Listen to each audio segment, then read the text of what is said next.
Okay, so going after that morning mobility routine, I typically start from the ground, work my way up, where I'm going to go ankles and then go into the hip. I'm going to show you now, this is the hip CARS, and again, CARS just is an acronym for Controlled Articular Rotation. And what we're going to do, it's going to look like a big hip circle, but similar to the ankle mobility. And if you haven't seen that video, I would say go back and check that out. The goal is we're trying to restore proper mobility to the hip, to the joint caps we're targeting. In this situation here, it's the hip. Your goal is for the rest of your torso to be as still as possible. And this is one of those drills I strongly recommend when you're doing, especially initially in the early stage, do it in front of a mirror, because your feedback will lie to you. You will think your torso is not moving, and I do it frequently here at the studio, and people, their torsos are all over the place. Your goal, and that's why sometimes people will have back issues, because it's a stress that it's a drill that requires hip mobility. Their hip doesn't have adequate mobility, and their torso starts to move to help them to get those positions into those places, and that's when we start to have some chronic issues. So the goal is, and I'm going to do my best, I don't want my torso to move, I don't want my other leg to move, okay?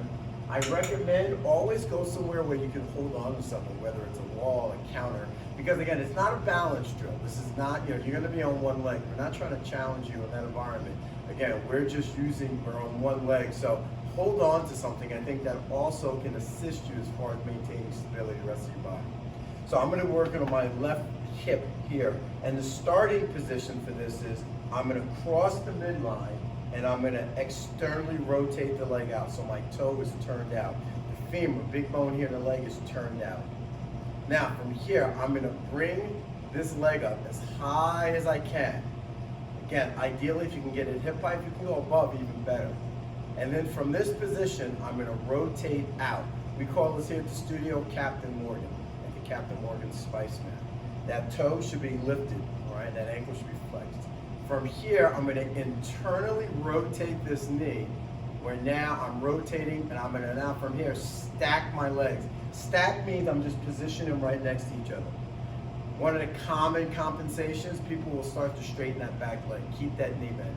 And then from here, I'm just going to reverse and go back to that start, where I'm going to come back up to my Captain Morgan and then rotate back in. And again, you should have this position as if you were playing hacky-sack. If you ever played that game, hitting the ball. Now, once you start, don't lower the leg. Just go right back into your second rep. So I go back into my Captain Morgan, internally rotate down, stack the legs, put them beside each other, then just reverse my steps, back up, back into hacky-sack. And typically I'm going to perform anywhere from 3 to 5 reps. Then I'm going to go to the other side. But this is, again, simple drill. Can't injure yourself doing it. Pays back huge dividends. And again, hip mobility is one of those things, especially in Western cultures, we're sitting more. We're seeing we are losing hip mobility. So then when we go and try to train and do these drills, which put a demand and require adequate hip mobility, we don't have it. So give that a try.